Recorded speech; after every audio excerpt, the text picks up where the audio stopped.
Cumulative frequency पे आ जाओ। इसके हम लोग डायरेक्ट पास पेपर के क्वेश्चंस पे आएंगे। और इस पे ऐसे कोई भी चीज़ नहीं है जो कि डिफरेंट हो। बस कुछ फॉर्मूलाज हैं जो कि हम डिस्कस करेंगे। चलो, सबसे पहले क्यूमुलेटिव। क्यूमुलेटिव का मतलब क्या है? क्यूमुलेटिव का मतलब होता है मिलाते हुए जाना। ठीक है, यानी हर चीज़ को ऐड करते हुए जाना। तो जो भी हमें फ्रीक्वेंसी दी हुई होगी हम उसको ऐड करते हुए आगे जाते। तो अगर यहाँ पे हम नोट करें तो हमारे पास क्वेश्चन में कह रहा है potatoes are sold in sacks. One sack picked at random contain 260 potatoes. एक बोरी में आपके आलू मिल रहे हैं जिसमें आपके 260 पोटैटोज है। ठीक है। The masses in grams of the potatoes in the sack are summarised in the table below. अच्छा, जो आलू है ना, उनके डिफरेंट डिफरेंट वेट्स हैं और वो हमें यहाँ पे दिए हुए हैं। 50 से 100 ग्राम के आलूज हैं, फिर 100 से 150 ग्राम के आलू हैं, 150 से 200 के हैं, 200 से 250 के हैं, एंड ऑल द वे 350 ग्राम तक आप आ रहे हैं आलू के। अब कितने हैं? उसने हमें ये बताया हुआ है कि 50 से 100 ग्राम के 4 आलूज हैं, फिर इसी तरह 100 से 150 वाले 56 हैं, एंड सो ऑन। ये हमारी लाइन चलती जा रही है। अब तक कोई ऐसी नई चीज नहीं है जो कि हम लोग पहली दफा देख रहे हो। अब आगे जरा कुछ पार्ट बी के पार्ट वन में कह रहा है copy and complete the cumulative frequency table given below. हमें मास दिया हुआ है और नीचे दी हुई है क्यूमुलेटिव फ्रीक्वेंसी। देखो, हमने करना क्या होता है। एग्जामिनर ने हमें बोला m is less than and equal to 50। अब देखो, जहां पे भी ये वर्ड दिखेगा ना, ऊपर नंबर 50 दिखेगा, वहां पे तुमने एक बॉर्डर बना लेना है। जैसे ऊपर मुझे 50 दिख रहा है, मैंने यहाँ पे बॉर्डर बना लिया। अब इसके पीछे मुझे पास कुछ भी नहीं था, कोई भी नंबर नहीं लिखा हुआ था, इस वजह से यहाँ पे जीरो है। अच्छा, फिर उसके बाद m is less than and equal to 100। मुझे ये 100 और ये 100 दिख रहा है, मैंने यहाँ पे एक बॉर्डर बना लिया। इसके पीछे जितनी भी फ्रीक्वेंसीज होंगी ना, उन्हें हम प्लस कर देंगे। तो यहाँ फ्रीक्वेंसी क्या थी? 4। इस वजह से यहाँ पे 4 आ गया। इसी तरह यहाँ कह रहा है m is less than and equal to 150। ये 150 और ये 150 लिखा हुआ है, यहाँ पे आपने बॉर्डर बना लोगे और पीछे जितनी भी फ्रीक्वेंसीज हैं इन सबको प्लस कर दोगे। तो 56 + 4, ये यहाँ पे आ गया 60। ठीक है। आसान लफ्जों में ये इतना सा काम है। ठीक है, अब आगे जरा आओ। अब क्या कह रहा है? m is less than and equal to 200। 200 और ये 200 लिखा हुआ है, यहाँ पे एक बॉर्डर बना लोगे। इसके पीछे जितनी भी फ्रीक्वेंसीज हैं उन सबको आपस में प्लस कर दोगे, यानी 4 + 56 + 84। तो ये आपका आंसर आएगा 144। इसको यहाँ पे लिख लिया। ठीक है, फिर आगे आ जाओ। m is less than equal to 250। 250 ये लिखा हुआ है, यहाँ पे एक बॉर्डर बना लिया। इसके पीछे जितनी भी फ्रीक्वेंसीज हैं 4, 56, 84 और 76, इन सबको प्लस करोगे तो इसका आंसर आता है 220। उसको यहाँ पे लिख दोगे। ठीक है, ये इधर आ गया। फिर आगे आ जाओ। m is less than equal to 300। 300 ये और इधर लिखा हुआ है, यहाँ पे एक बॉर्डर बनाया। इसके पीछे जितनी भी फ्रीक्वेंसीज आ रही हैं 4, 56, 84, 76 और 36, इन सबको प्लस करना है। तो इसका आंसर आपके पास आता है 256। और लास्ट में हमारे पास कह रहा है m is less than and equal to 350। तो 350 ये लास्ट में लिखा हुआ है, यहाँ पे एक लाइन बनाई। ये सारी फ्रीक्वेंसीज को जब प्लस करेंगे ना, तो हमारा आंसर 260 आना चाहिए। तो असल में बस ये इतना सा कॉन्सेप्ट है। क्यूमुलेटिव फ्रीक्वेंसी में आप सारी फ्रीक्वेंसीज को ऐड करते हुए जाते हो और उसका एक ग्राफ कंस्ट्रक्ट कर देते हो। अब ग्राफ कंस्ट्रक्ट करने का तरीका क्या है? यार देखो, क्यूमुलेटिव फ्रीक्वेंसी होगी और आपके पास ऊपर एक एक्सी वैल्यू होगी। तो असल में इसको लिखने का तरीका ये होता है 50, 0, इसका 100, 4, इसका 150, 60, इसका 200, 144। फिर आगे आ जाओ। इसका मैं ऊपर से लिख रहा हूँ 250, 220। फिर इसका है 300, 256। और लास्ट वाले का है 350, 260। बेसिकली आपके कोऑर्डिनेट्स हैं। और आसान लफ्जों में यार, आपकी जो फ्रीक्वेंसी की वैल्यू होती है ना, ये हमेशा वाई कोऑर्डिनेट होती है आपकी। ये 0 y है, ये 4 y है, ये 60 y है, ये 144 y है। सो ऑन, ये जितनी भी वैल्यूज हैं ये सब y की हैं। और ऊपर ये जो वैल्यूज दी हुई हैं ये x का कोऑर्डिनेट है। तो हमने इनको सबको प्लॉट करना है। ठीक है। अच्छा, अब देखो, हमने कोऑर्डिनेट्स आइडेंटिफाई कर लिए। एक कोऑर्डिनेट, दो, तीन, चार, पाँच, छः, सात, टोटल 7 कोऑर्डिनेट्स को प्लॉट करना है। और हमें यहाँ पे पार्ट टू में कह रहा है using a scale of 2 centimetre to represent 50 grams. देखो, दो चीजें। सबसे पहले आप टेबल फिल करते हैं। टेबल फिल करना ना बहुत इंपॉर्टेंट काम है, क्योंकि ये टेबल जो आप बना रहे हो ना, इस पे आपके आगे जितने भी पार्ट्स हैं वो इस टेबल पे डिपेंडेंट है। अगर एक वैल्यू भी इस टेबल में गलत हुई तो समझो आपके आगे के सारे मार्क्स उड़ जाएंगे। और ये यूजुअली अगर पेपर में आता है तो 8 to 15 मार्क्स तक के बीच बीच में होता है। ठीक है, तो अगर ये टेबल गलत हुई जो कि सिर्फ एक मार्क की है तो समझो तुम्हारे वो 8 to 15 मार्क्स आराम से जाएंगे। ठीक है, तो टेबल में बहुत ध्यान से करना है। उसके बाद सेकंड पार्ट में वो आपसे कंस्ट्रक्शन करवाता है, और यूजुअली वो आपको एक स्केल दे देता है।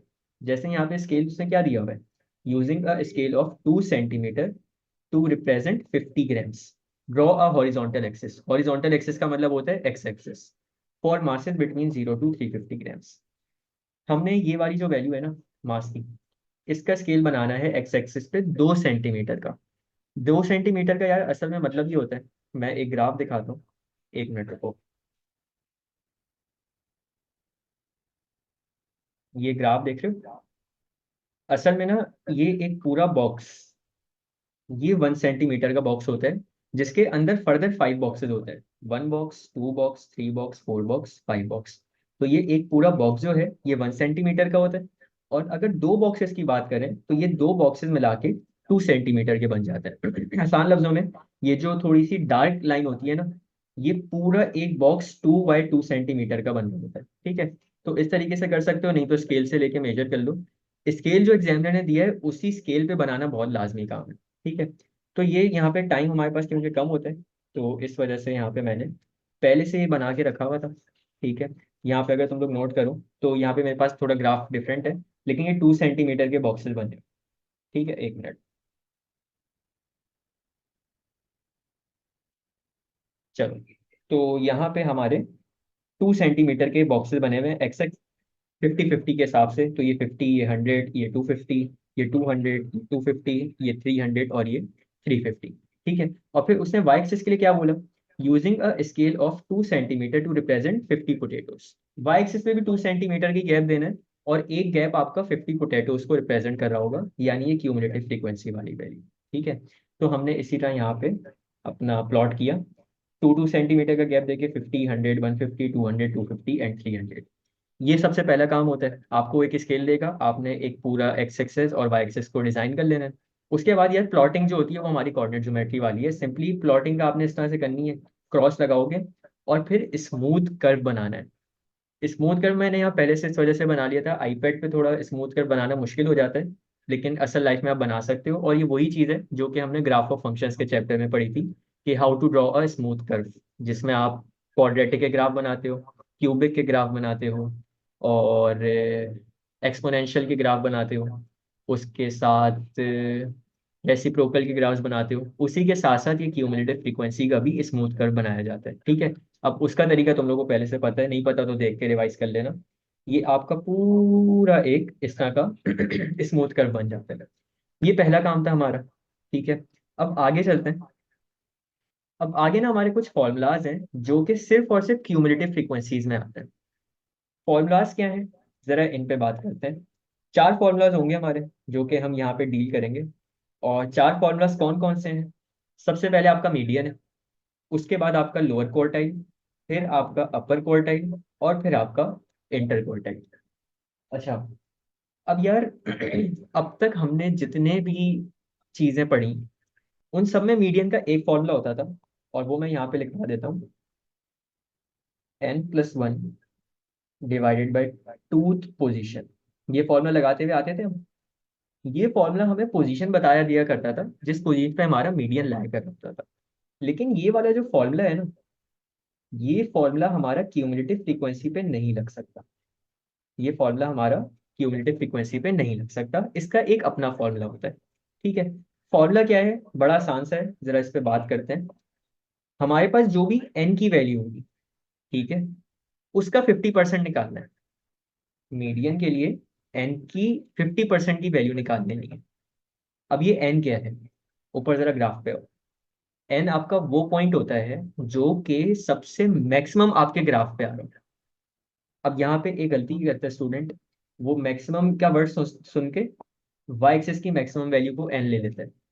ये 300 एन नहीं है। ठीक है, मैं इसको मेंशन कर देता हूँ, फिर ये 300, एन नहीं है। तो एन क्या है? यार आपने अपना कर्व देखना है। आपका ये कर्व था ना, ये आपका कर्व है। इसका मैक्सिमम पॉइंट जो आ रहा है, ये पॉइंट, ये आपका एन है। ठीक है, इसकी वाई की वैल्यू। तो अगर हमने एन मालूम करना है, तो इसकी वाई की वैल्यू पे हम चले जाएंगे इधर।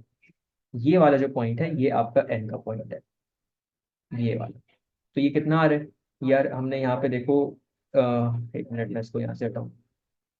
250 और 300 के बीच में 50 नंबर्स का फर्क है, और यहाँ पे 5 बॉक्सेस है।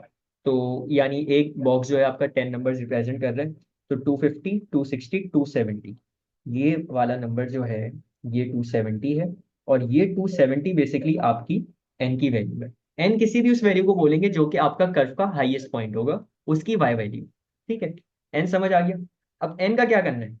एन का 50% निकाल लो, आपके पास मीडियन की पोजीशन आ जाएगी। कीवर्ड्स पे ध्यान देना मेरे, मैं क्या कह रहा हूँ, पोजीशन आ जाएगी, आंसर नहीं आएगा, पोजीशन आएगी। एन का 50% निकालोगे, मीडियन आएगा।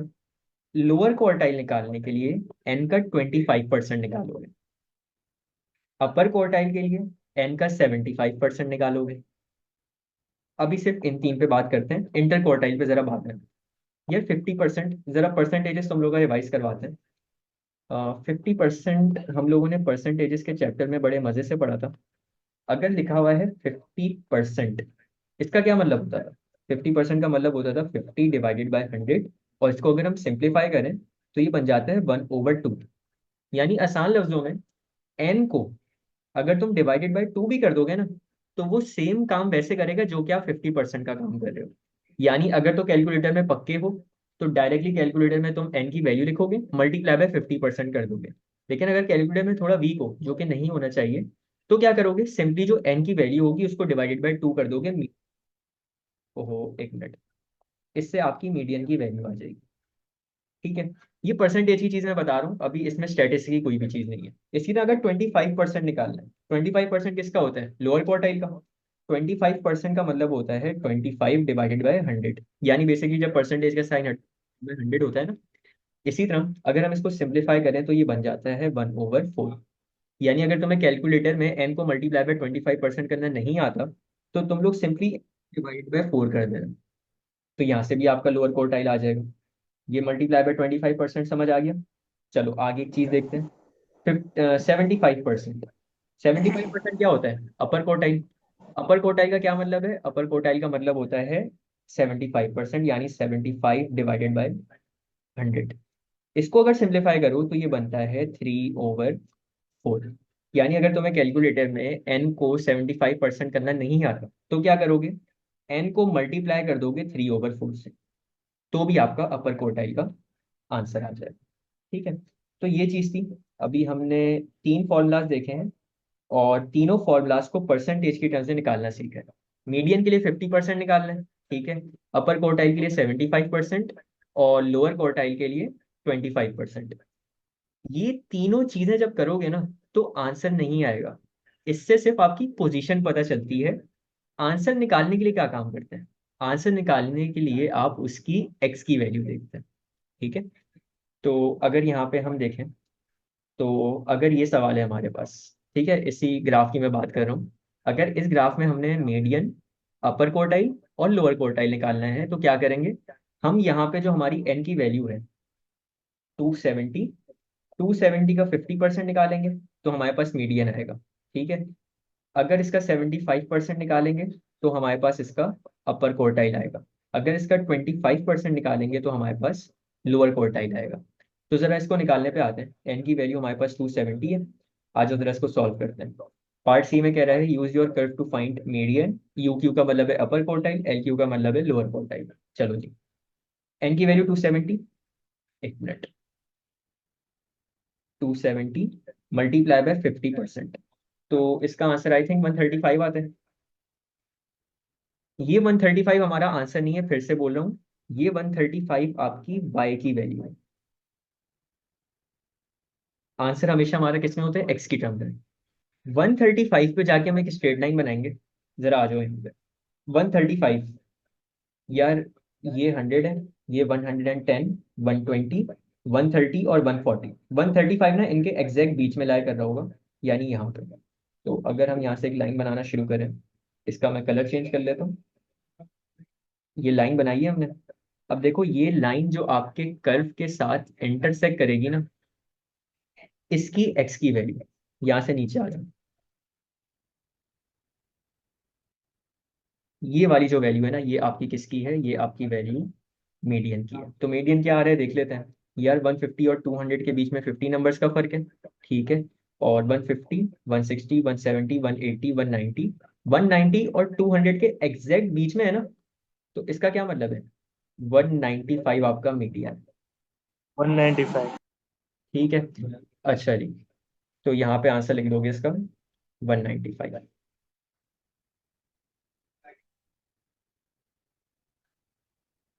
चलो आगे आ जाते हैं। अपर कोटाइल। अपर कोटाइल के क्या करना है, अपर कोटाइल के लिए 75% निकालना है। तो 270 मल्टीप्लाई बाय 75%। तो 270 मल्टीप्लाई बाय 75% का आंसर आता है 202.5। बहुत ज्यादा स्पेसिफिक आंसर आ रहा है, लेकिन चलो खैर है। ये 202.5 हमारा आंसर नहीं है। ये 202.5 क्या है, ये हमारी y की वैल्यू है, यानी इस पॉइंट पे हमने एक स्ट्रेट लाइन बनानी है। तो 202.5 जरा आ जाओ ऊपर।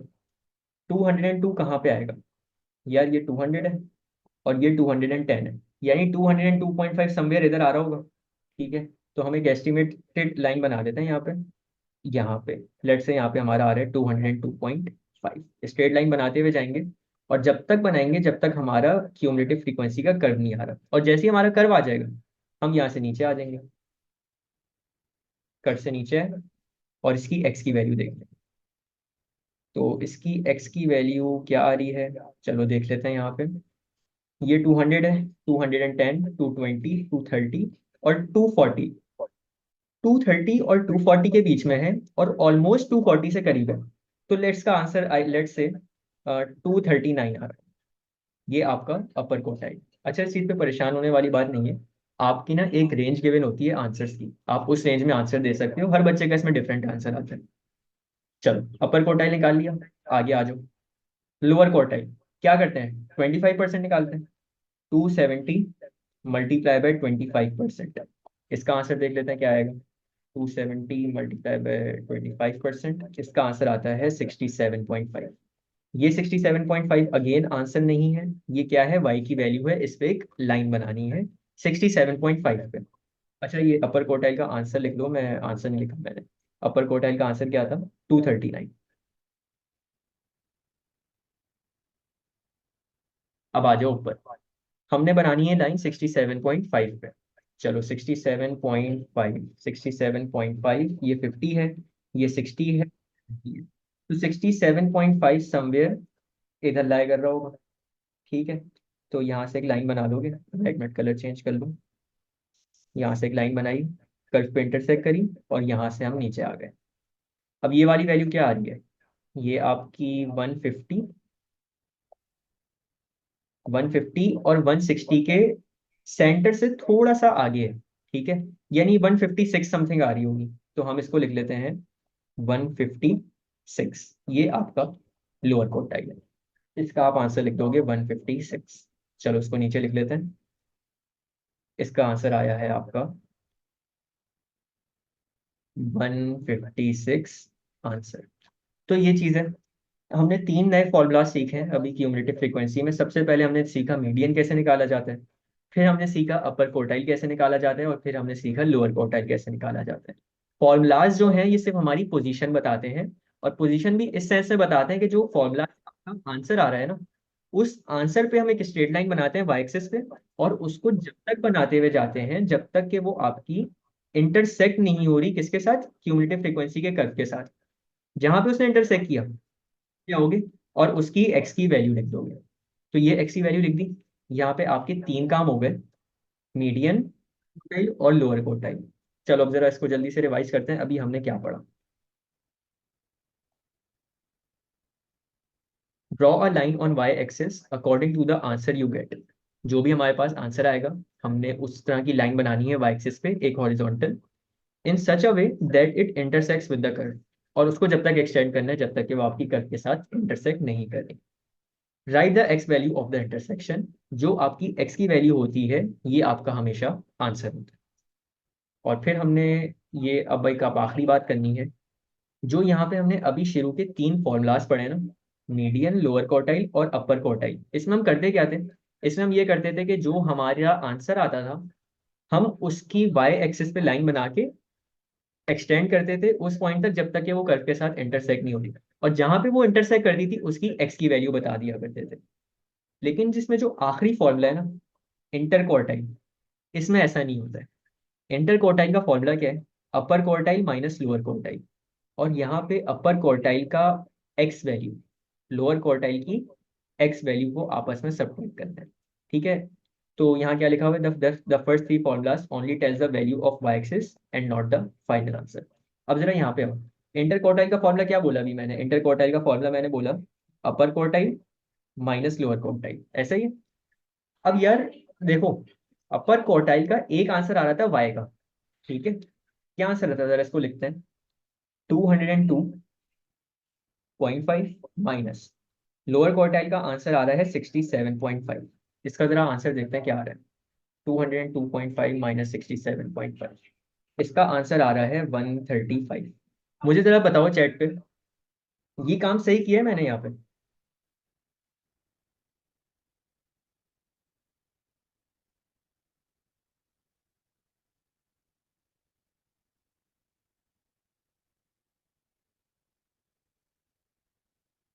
क्या गलती की है यहाँ पे?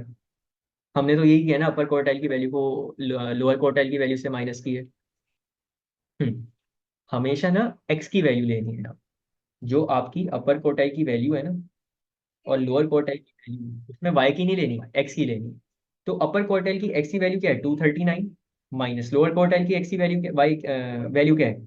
156। तो 239 माइनस 156, इसका आपके पास आंसर आता है 83। ये वाला आपका करेक्ट आंसर है। तो इस चीज का ख्याल रखना, इंटर क्वार्टाइल को आप ग्राफ से नहीं देखते हो।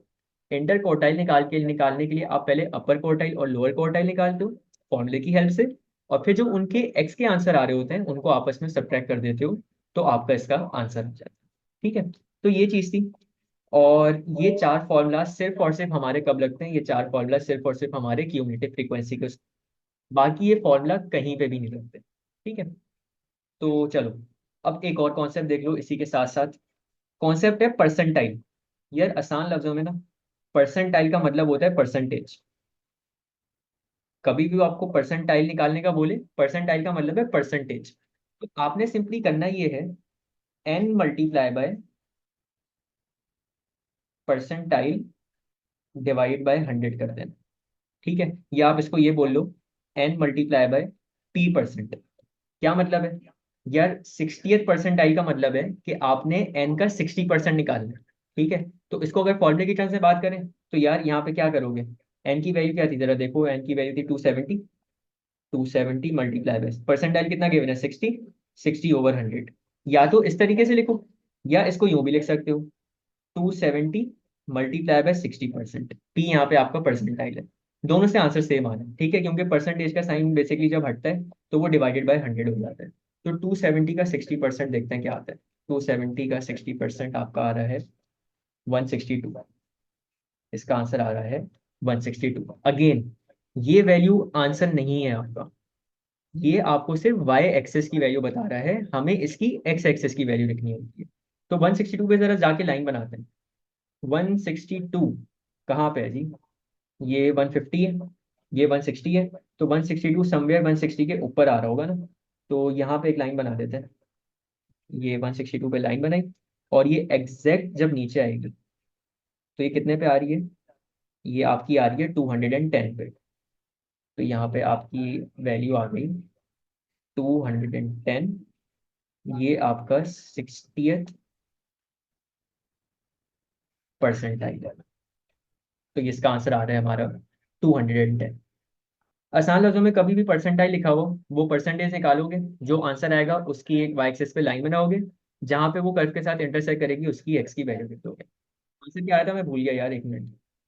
Short term memory loss, 210। इसका आंसर आ रहा था 210। ठीक है। तो ये थी हमारी सारी चीजें जो कि हम लोग नई सीखते हैं एक क्यूमुलेटिव फ्रीक्वेंसी के ग्राफ में।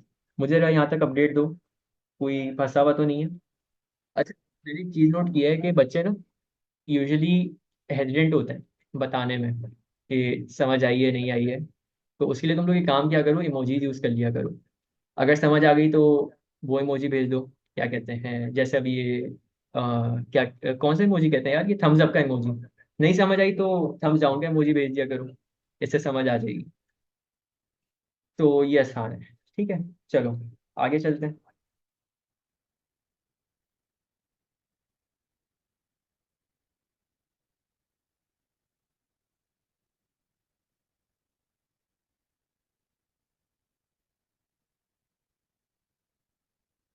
चलो, तुम लोग तो सभी इमोजीज भेजना शुरू हो गए, हद हो गई यार।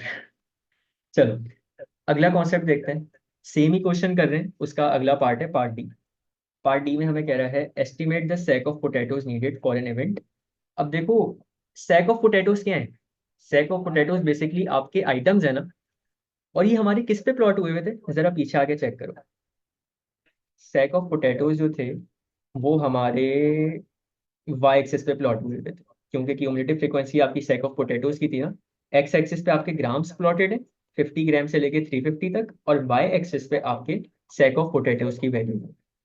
अब यहाँ पे अगर हम देखें तो क्या कह रहा है, हमने एस्टिमेट करना है कि हमें कितने सैक ऑफ पोटैटोज की जरूरत पड़ेगी अगर each potato have a mass greater than 200 ग्राम। देखो, वो तुम्हें ये कह रहा है कि मुझे वाई एक्सिस की वैल्यू बताओ। ठीक है, क्या कह रहा है, each potato have a mass greater than 200 gram. Potato का मास किस पे प्लॉटेड था? पोटैटो का मास आपका एक्स एक्सिस पे प्लॉटेड था। मैं इसको ऊपर कर लूँ थोड़ा सा। पोटैटो का मास एक्स एक्सिस पे प्लॉटेड था।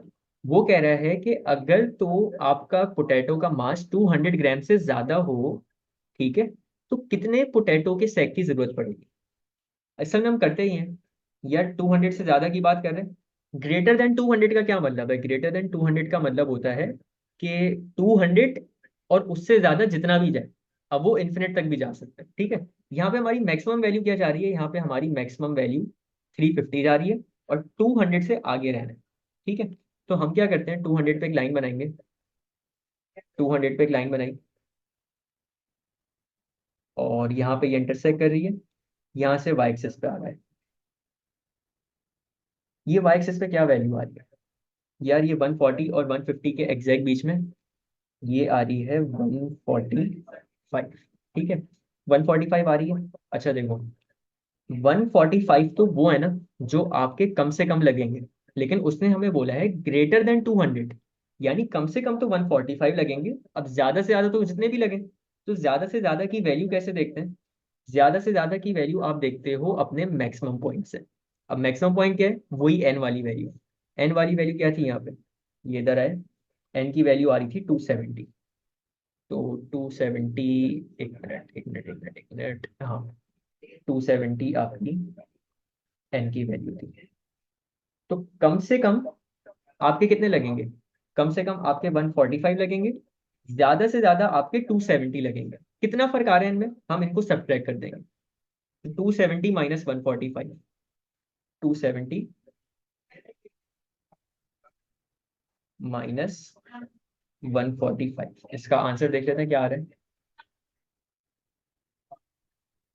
125। 125 आपका इसका आंसर है। देखो, पहली दफा में भी ये चीज समझ नहीं आएगी, अभी हम इसके 3 क्वेश्चंस करेंगे, उसके बाद जाके तुम लोग के सर में बैठेगी।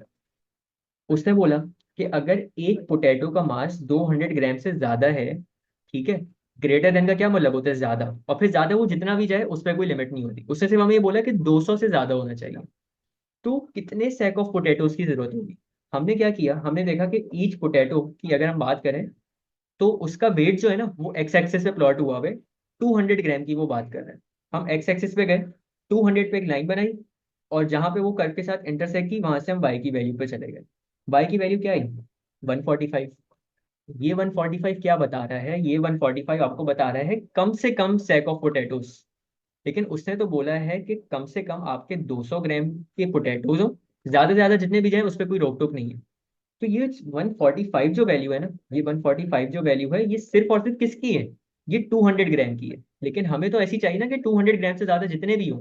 तो हमने ये देखा कि 200 से ज्यादा अगर हम जाएं तो मैक्सिमम वैल्यू आपकी 350 तक जाएगी, और वो कितनी है उसकी, वाई की वैल्यू 270, जो कि एन होता है आपका। तो हम क्या करते हैं, अगर ग्रेटर देन की बात कर रहे हैं ना, ग्रेटर देन में, तो हम मैक्सिमम वैल्यू जो कि आपकी एन की है उसमें से माइनस कर देंगे हमारा ये वाला आंसर।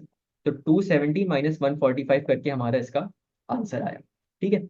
और क्वेश्चन जरा देखो। Each potato have a mass lower than 200 ग्राम। अब लोअर की बात कर रहे हैं, यानी 200 ग्राम से पीछे हो। 200 ग्राम से पीछे हो, पहले उसने बोला 200 ग्राम से आगे हो, अब क्या बोला, 200 ग्राम से पीछे हो। यानी अब हो सकता है कि वो 1 ग्राम का हो। ठीक है, हो सकता है वो 1 ग्राम का हो। और मैक्सिमम मैक्सिमम कितना हो सकता है 200 ग्राम का? सेम ही काम करना है। 200 ग्राम पे हमने लाइन बनाई हुई है, 200 ग्राम पे हमने लाइन बनाई हुई है ये रही। और इसकी वाई की वैल्यू क्या आ रही थी, 145। अब यार अगर 200 ग्राम से पीछे रहना है तो हो सकता है 150 ग्राम का भी पोटैटो, उस पे वाई की वैल्यू 50 आएगी। हो सकता है 100 ग्राम का पोटैटो, तो वाई की वैल्यू 5 आएगी। हो सकता है 1 ग्राम का पोटैटो हो, तो वाई की वैल्यू तो हो सकता है ऑलमोस्ट जीरो आ रही हो ना। तो अगर पीछे रहने की बात करें ना, लेस देन की, हम क्या करते हैं, लेस देन में हम 145 में से माइनस करते हैं जीरो। हमेशा जीरो होगा यहाँ पे। 145 माइनस जीरो, क्योंकि जीरो आपका ऑरिजिन। तो 145 माइनस जीरो करो, इसका आंसर 145 ही रहेगा। ठीक है। अच्छा, आखिरी क्वेश्चन देखो जरा, क्या कह रहा है। Each potato have a mass between 100 gram and 300 ग्राम। अब ये जो क्वेश्चन है ना, ये असल में बेस बिठाने वाला क्वेश्चन है। वो कह रहा है कि अब आपका जो पोटैटो का मास है ना, वो 100 ग्राम और 300 ग्राम के बीच में होना चाहिए। तो आ जाओ यहाँ पे, 100 ग्राम और 300 ग्राम। 100 ग्राम आपका कहाँ बनेगा, 100 ग्राम आपका ये रहा। तो अगर हम इस पर एक लाइन बनाएं तो वो आपकी इधर आ रही होगी। और ये कितनी वैल्यू है, ये 5 है। ठीक है।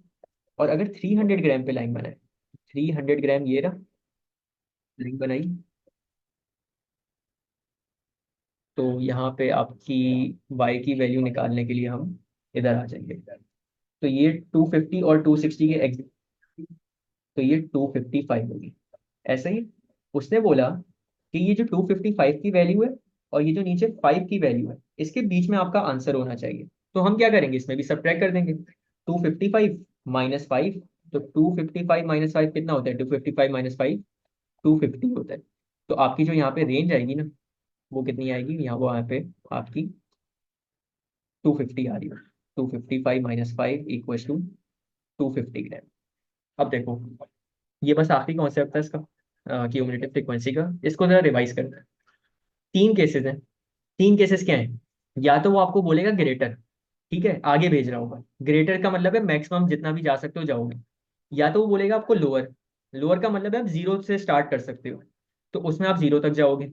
और बिटवीन का मतलब है दो वैल्यूज के बीच में। ग्रेटर जब भी देगा ना, तो ग्रेटर में एक तो वैल्यू आपको खुद दे देगा 200 ग्राम, जैसे यहाँ पे दी हुई है, उसकी वाई की वैल्यू निकालना। उस वाई की वैल्यू को सब्ट्रैक्ट कर देना एन की वैल्यू से। एन की वैल्यू क्या होती है, हाईएस्ट पॉइंट आपके कर्व पे, वो कितना था, वो 270 था।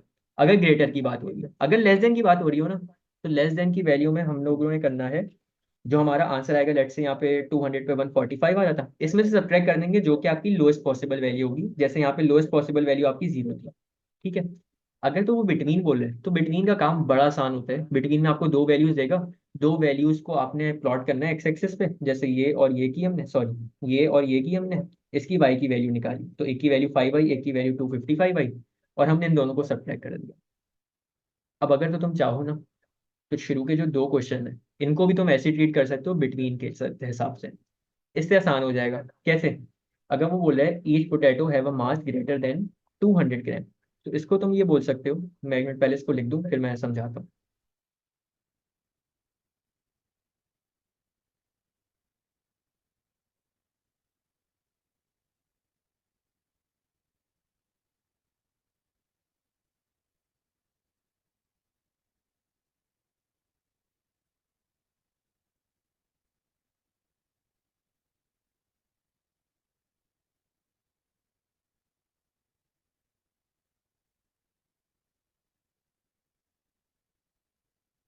चलो, इसको किस तरह बोल सकते हो यार, अगर वो बोले ग्रेटर, तो ग्रेटर का मतलब है मैक्सिमम तक जाना है ना, तो आप इसको इस तरह पढ़ सकते हो कि mass between 200 gram and maximum point. और मैक्सिमम पॉइंट हम लोग कैसे निकालते हैं, ये वाले पॉइंट की वाई की वैल्यू।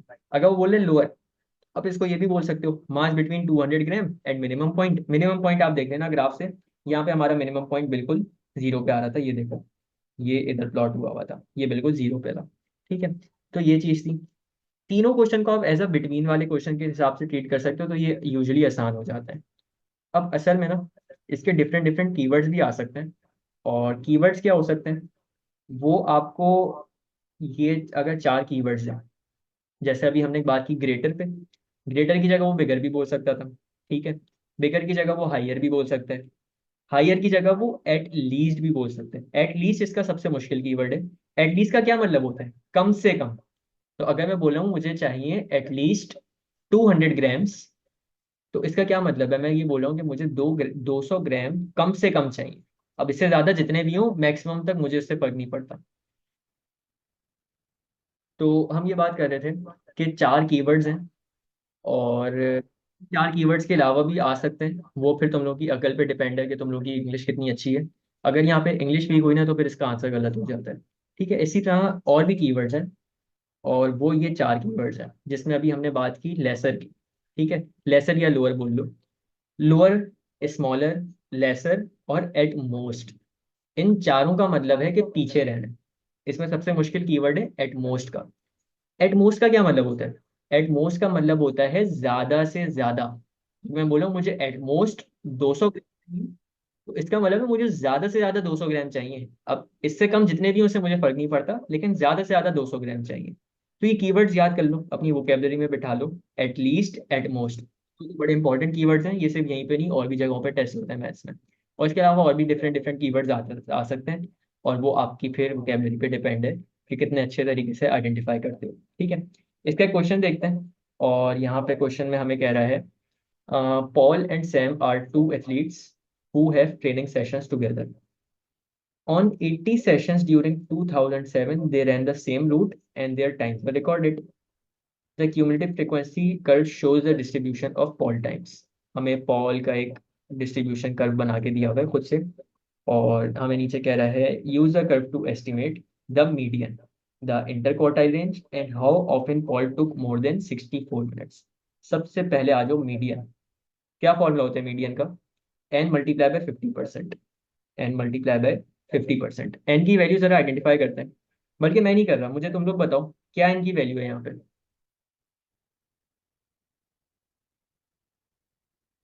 हाँ अब्बास, स्कैटर डायग्राम आपका ओ लेवल में होता है, आईजीसीएसई में भी ओ लेवल्स में भी, दोनों में। यहाँ पे एन की वैल्यू 80 है, ये आपका कर्व का मैक्सिमम पॉइंट है, ये देखो ये वाला। यहाँ पे वाई की वैल्यू क्या आ रही है, यहाँ पे वाई की वैल्यू 80 आ रही है, तो ये आपका एन है। तो यहाँ पे आ जाओ, एन आ गया आपका। तो 80 का आपने निकालना है 50%, ये आपका बराबर होता है 40 के। 40 पे चलो लाइन बना देते हैं, 40 पे लाइन बनाओ। ये 40 पे लाइन बनाई, ये आपका इधर इंटरसेक्ट कर रहे हैं, और ये आपकी इधर एक्स की वैल्यू आ रही है। क्या वैल्यू आ रही है यार, जरा चेक करो। ये 64 है, ये 65 है, एक नंबर का फर्क है। ये कितने बॉक्सेस हैं, ये 10 बॉक्सेस है। 1/10 का आंसर आता है 0.1। तो ये दो बॉक्सेस आ गए ना, तो इसका मतलब है 64.2 पे खड़ा हुआ है। तो 64.2 ये आपका मीडियन आ गया। ठीक है, तो ये आपका आ गया 64.2। हमेशा याद रखना, पहला जो आपका फॉर्मूला से आंसर आता है, ये कभी आपका आंसर नहीं होता, ये सिर्फ पोजीशन होती है। आंसर आपका एक्स वैल्यू वाला होता है, जो कि हमने ये लिखा है 64.2। और पता है इसको आसान बनाने के लिए ना, जो आपका इस फॉर्मूले से पहला आंसर आया करे उसको कट मार दिया करो। जैसे 40 था ना, इसको कट मार दो ताकि ये दिमाग में बैठ जाए कि ये 40 आंसर नहीं है। ठीक है, आगे आ जाओ। The inter quartile range, inter quartile range का फॉर्मूला है अपर क्वार्टाइल, इसको मैं दूसरे कलर से कर रहा हूँ, अपर क्वार्टाइल माइनस लोअर क्वार्टाइल। अब पहले तो हमें अपर क्वार्टाइल और लोअर क्वार्टाइल निकालना है, और अपर क्वार्टाइल लोअर क्वार्टाइल की मैं वर्किंग यहाँ पे कर रहा हूँ। अपर क्वार्टाइल का मतलब है 80 का 75%। ठीक है, तो ये आई थिंक कितना आता है, 60 मेरे ख्याल से। मुझे बता देना अगर ये गलत हो तो। और लोअर क्वार्टाइल का हम 80 का क्या करेंगे, 25% निकालेंगे। तो ये आएगा आपके पास 20 आना चाहिए। यार मुझे डाउट हो रहा है इसमें, मैं फिर भी एक दफ़ा चेक कर लूँ। 60 और, नहीं सही किया था, सही किया था। 60 और 20 पे लाइन बनानी है। तो 60 ये रहा आपका, 60 पे एक लाइन बनाई, ये नीचे आ गए। ये आपका आ रहा है 4 पॉइंट्स आगे है आई थिंक। Let's see. 4.1, 64.2, 64.3, 64.4, 64.5 पे। तो अपर क्वार्टाइल जो है ये आपका 64.5 पे है। और लोअर क्वार्टाइल के लिए हमने 20 पे लाइन बनानी है। तो 20 पे जब हम लाइन बनाएंगे तो ये इधर आ रहा होगा। ये आपका 63.5 से एक पॉइंट आगे है, तो ये 63.6 पे। ये आपका लोअर क्वार्टाइल आ गया। तो अपर क्वार्टाइल 64.5 है, और लोअर क्वार्टाइल 63.6 है। तो 64.5 माइनस 63.6, तो इसका आंसर क्या आना चाहिए, 0.11। देख लेते हैं। नहीं, 0.9 आना चाहिए ना। देख लेते हैं फिर भी। 64.5 माइनस 63.6, हाँ इसका आंसर आ रहा है 0.9। ये आपका इसका आंसर आ गया। ठीक है, ये चीज़ हो गई यहाँ पे। अच्छा, एक चीज़ याद रखना कि अगर तो एग्जामिनर खुद कर्व बना के दे दे ना, अगर तो एग्जामिनर खुद कर्व बना के दे दे, तो आपके आंसर एक्यूरेट होने चाहिए। उसमें फिर आपके पास रेंज नहीं होती है। जैसे ही हमारा जो आंसर आया ना 0.9, आप जब इसका मार्किंग सी में आंसर देखोगे वो भी 0.9 ही होगा। क्यों? क्योंकि यहाँ पे एग्जामिनर ने खुद कर्व बना के दिया हुआ है। लेकिन अगर कर्व हमने खुद बनाया हो, तो फिर आपका एक रेंज होती है आंसर्स की, उसके बीच में आप एक आंसर दे सकते हो। तो इस चीज़ का ख्याल रखना, इस बात को दिमाग में ना बिठा लेने के। सर ने बोला था कि आपका आंसर एक रेंज में होता है, तो आप उसमें भी गलत काम करके आ जाओ। इसमें आंसर एक्यूरेट आना चाहिए। डायग्राम पर ड्रॉ करने के लिए यार, ना ना ना भाई, कलर वलर ना कर देना तुम लोग। कलर नहीं करने हैं। मैं यहाँ पे कलर डिफरेंट इस वजह से यूज़ कर रहा हूँ ताकि आपका डिफ्रेंसिएशन रहे थोड़ी। आप लोगों ने सिर्फ पेंसिल ही यूज़ करनी है। और पेंसिल जब यूज़ कर रहे हो तो एक काम कर लेना कि जैसे ये मीडियन की लाइन थी तो इस पे लिख देना मीडियन। ठीक है। इसी तरह ये ऊपर वाली अपर कोटाई की लाइन थी, इस पे लिख देना अपर कोटाई। नीचे वाली लोअर कोटाई की लाइन थी, इस पे लिख देना एल क्यू। ठीक है। तो इस तरह से काम करना है ताकि तुम्हें अंदाजा रहे। कलर तो मैं सोच कर रहा हूँ ताकि मुझे खुद फर्क पता रहे, नहीं तो मैं खुद कंफ्यूज हो जाता हूँ। चलो आगे आ जाओ, चलो जागो सारे। क्या कह रहे हैं पार्ट 3 में? How often Paul took more than 64 minutes. जरा मुझे तुम लोग बताओ, अभी हमने 3 केसेस किए थे, ग्रेटर देन, लोअर देन और बिटवीन वाला। मुझे बताओ ये कौन से केस की बात हो रही है यहाँ पे? How often Paul took more than 64 minutes, कौन सा है? पहला है, दूसरा है, तीसरा है?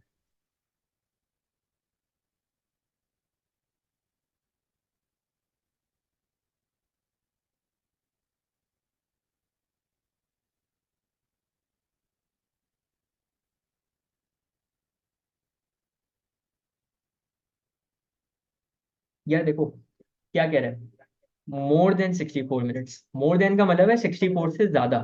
अब 64 से ज्यादा तो कभी भी जा सकते हैं ना, कितना भी जाए, उस पर तो हमारी रोक टोक नहीं है। तो इसको आसान बनाने के लिए हम ये बोल देते हैं, बिटवीन 64 एंड मैक्सिमम। तो 64 पे जरा बनाते हैं लाइन। 64 हमारा ये रहा।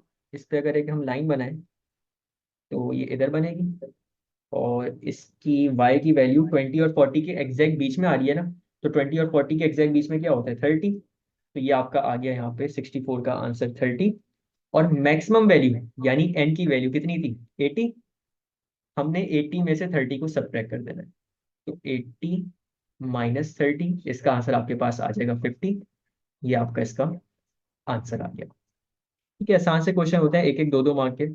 और यहाँ पे हमारा क्यूमुलेटिव फ्रीक्वेंसी का टॉपिक टॉपिक एंड हो गया। अच्छा जी। यार अब देखो आगे बॉक्स एंड विस्कर है हमारा। ये अभी मैं नहीं करवा रहा। और ये क्योंकि आईजीसीएसई का है, इसको मैं अभी क्लास के बाद, मतलब जब हमारी क्लास खत्म होगी उसके बाद मैं अलग से रिकॉर्ड कर दूंगा। या अगर कोई आईजीसीएसई का बच्चा लाइव क्लास लेना चाहता है तो वो ले सकता है 6 बजे के बाद बैठ के मेरे साथ। तो इसको हम 6 बजे करेंगे। अगर कोई ले रहा है तो ले ले, नहीं तो मैं रिकॉर्डेड लेक्चर भेज दूंगा। उसके बाद अगला टॉपिक आता है हमारा स्टेम एंड लीव का। स्टेम एंड लीव भी सिर्फ आईजीसीएसई का है। ये भी मैं 6 बजे के बाद ही बैठ के रिकॉर्ड करूँगा। किसी की क्लास लेनी है तो ले सकता है, बैठ जाए साथ में। नहीं तो मैं रिकॉर्डेड लेक्चर भेज दूंगा। उसके बाद आपका आता है रिलेटिव फ्रीक्वेंसी। ठीक है, इसको भी मैं 6 बजे के बाद ही कराऊंगा। और चलो यार, अब पास पेपर के क्वेश्चंस पे आ जाता है।